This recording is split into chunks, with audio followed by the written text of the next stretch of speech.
خیر میں تو یہ عرض کر رہا تھا کہ حضور صلی اللہ علیہ وسلم نے یہ ارشاد فرما دیا ہے کہ میں آخری نبی ہوں، اور حدیث میں بھی ہے انا خاتم النبیین لا نبی بعدی، میں نبیوں کو ختم کرنے والا ہوں، میں نے مہر لگا دی ہے۔ اب اس کے بعد جس طرح پرچے پر یا کسی آفس کی یا کسی بزنس مین کی کاپی پر دستخط اور مہر لگا دی جائے تو اس کے بعد کوئی بھی چیز اس پر لکھی جائے تو اس کا اعتبار نہیں ہوتا ہے، اسی طرح حضور صلی اللہ علیہ وسلم کے ذریعے نبوت کے دروازے پر مہر لگا دی گئی ہے۔ اب آپ کے بعد کوئی بھی نبوت کا دعویٰ کرتا ہے اور کوئی بھی اپنے آپ کو نبی ظاہر کرتا ہے تو اس کا نبی ہونا ہم تسلیم نہیں کریں گے، اور اس کو ہم کبھی بھی نبی نہیں مانیں گے۔ ہم ہمیشہ اس کو کہتے رہیں گے کہ یہ شخص جھوٹا ہے، یہ شخص دجال ہے۔ حدیث میں خود حضور نے دجال کہا، کذاب کہا ہے ایسے شخص کو جو نبی کے بعد نبوت کا دعویٰ کرتا ہے اور نبی کے بعد اپنے آپ کو نبی ظاہر کرتا ہے۔ ہاں ہیں ہمارے ہندوستان میں ایسے لوگ، ہیں ہندوستان میں ایسے لوگ جو اپنے آپ کو نبی بتاتے ہیں اور ایک عجیب لطیفہ بھی سناتے ہیں، چٹکلا بھی سناتے ہیں۔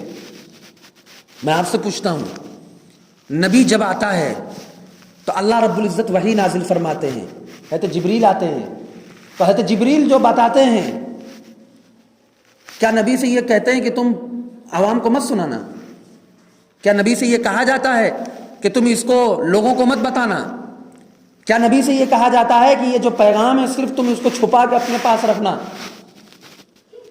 قرآن میں تو ہے یا ایھا الرسول بلغ ما انزل الیک من ربک، کہ اے رسول جو کچھ تم کو پہنچایا جائے، جو کچھ تم پر نازل کیا جائے، جو کچھ تم پر نازل ہو رہا اس کو لوگوں میں پہنچا دو، اس کو چھپا کے مت کرو۔ اور آگے اللہ رب العزت نے فرمایا وَإِن لَّمْ تَفْعَلْ فَمَا بَلَّغْتَ رِسَالَتَهُ، اگر تم نے ایسا نہیں کیا اور تم نے اللہ کی بتائی ہوئی چیز کو، اللہ کی بھیجی ہوئی چیز کو امت تک نہیں پہنچایا تو یہ جان لو کہ تم نے رسالت کے حق کو ادا نہیں کیا ہے، رسالت کے فریضے کو ادا نہیں کیا ہے۔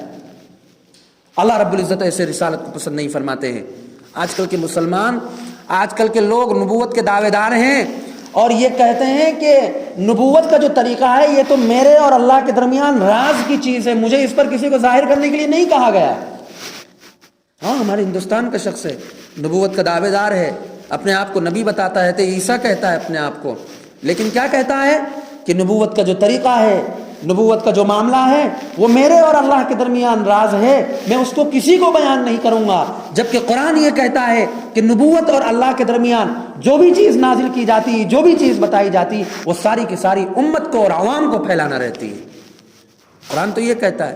اچھا اس کے لوگ معتقد بھی ہیں، اس کے ماننے والے بھی ہیں۔ کیسے مسلمان ہیں؟ سارے مسلمان ماننے والے، کسی ہندو نے نہیں مانا اس کو، کسی ہندو نے اس کی اتباع نہیں کی، مسلمانوں نے اس کی اتباع کی۔ یہ صرف اس وجہ سے کہ ہم اپنی دکانداری میں، اپنے بزنس میں مست ہیں، ہمیں یہی نہیں معلوم کہ مسلمانوں کے بنیادی عقائد کیا ہیں، بنیادی عقیدے کیا ہیں مسلمانوں کے، جس پر اسلام کا دار و مدار ہے، جس پر اسلام کی بنیاد ہے، ایمان کی بنیاد ہے، وہ بنیاد ہی ہمیں نہیں پتہ ہے۔ جب ہماری بنیاد ہی کھوکھلی ہے تو ہمارا ایمان کون سا مضبوط ہوگا، ہمارا ایمان کون سا بہت بڑا طاقتور ہوگا۔ اس لیے اپنے ایمان کو مضبوط بنائیے، بنیادوں کو مضبوط بنائیے، اپنے بچوں کو بتائیے کہ اسلام کی بنیادی چیزیں کیا ہیں، اسلام کی بنیادی عقیدے کیا ہیں، ان عقیدوں کو لوگوں کے سامنے ظاہر کرو، اپنے بچوں کو گھروں میں تعلیم کر کے بتاؤ اور خود بھی سیکھو اور عوام تک پھیلاؤ۔ کوئی ملنے والا ہے، کوئی آپ کا جاننے والا ہے، کوئی آپ کا دوست ہے، اس کو بھی بتاؤ کہ یہ ہمارے بنیادی عقیدے ہیں، یہ مسلمانوں کے عقائد ہونا چاہیے۔ اس عقیدے کے خلاف اگر کوئی کام کرتا ہے تو ایسا شخص مسلمان نہیں ہے۔ مسلمانوں کے عقیدوں میں ہے کہ آپ کے بعد کوئی نبی نہیں آئے گا۔ حضرت عیسیٰ جب دنیا میں دوبارہ آئیں گے تو نبی بن کر نہیں آئیں گے، امتی بن کر آئیں گے۔ اس لیے تمہارا یہ کہنا کہ میں نبی ہوں، میں حضرت عیسیٰ کی شکل میں آیا ہوں، نبی بن کے آیا ہوں، یہ قابل قبول نہیں ہے۔ ارے ہوتا ہے کہ نہیں سوال آپ کے ذہن میں؟ حضرت عیسیٰ دوبارہ آئیں گے، وہ تو نبی بنے، نبی تھے۔ ارے حضرت عیسیٰ نبی تھے کہ نہیں تھے؟ اب جب آسمان پہ چلے گئے، اب جب دوبارہ وہ آئیں گے تو کس شکل میں آئیں گے؟ نبی بن کر آئیں گے یا کیا بن کر آئیں گے؟ تو یہ سن لو، جب حضرت عیسیٰ دوبارہ دنیا میں آئیں گے تو نبی بن کر نہیں آئیں گے، بلکہ اللہ کے رسول کے امتی بن کر آئیں گے، حاکم بن کر آئیں گے۔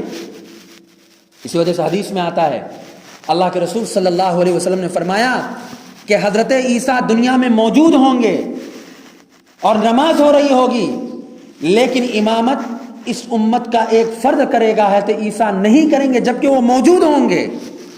ورنہ اگر نبی ہوتے تو نبی کی موجودگی میں نبی کے علاوہ کوئی امامت نہیں کر سکتا ہے، لیکن نبی کی موجودگی میں دوسرا ایک امتی امامت کر رہا ہے۔ یہ اس بات کی دلیل ہے کہ حضرت عیسیٰ نبی نہیں بلکہ امتی بن کر تشریف لائیں گے، وہ یہاں امتی بنیں گے، ہمارے اور آپ کے امتی۔ جس طرح نبی حضور صلی اللہ علیہ وسلم کے امتی ہم ہیں، اسی طرح حضرت عیسیٰ علیہ السلام بھی حضور کے امتی ہوں گے، اور امت ہونے کی حیثیت سے آئیں گے دنیا میں، اور دنیا سے کفر و نفاق کو اور یہود اور عیسائیوں اور نصارہ اور مشرکین کے جتنے بھی کام ہیں ان سب کو ختم کریں گے، ان سب کا مقابلہ کریں گے۔ انہی کو ختم کرنے کے لیے حضرت عیسیٰ علیہ السلام دنیا میں تشریف لائیں گے۔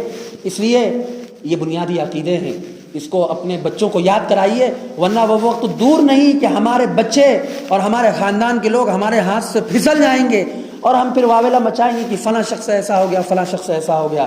اللہ مجھے بھی عمل کی توفیق دے اور آپ کو بھی عمل کی توفیق دے۔ وآخر دعوانا الحمدللہ رب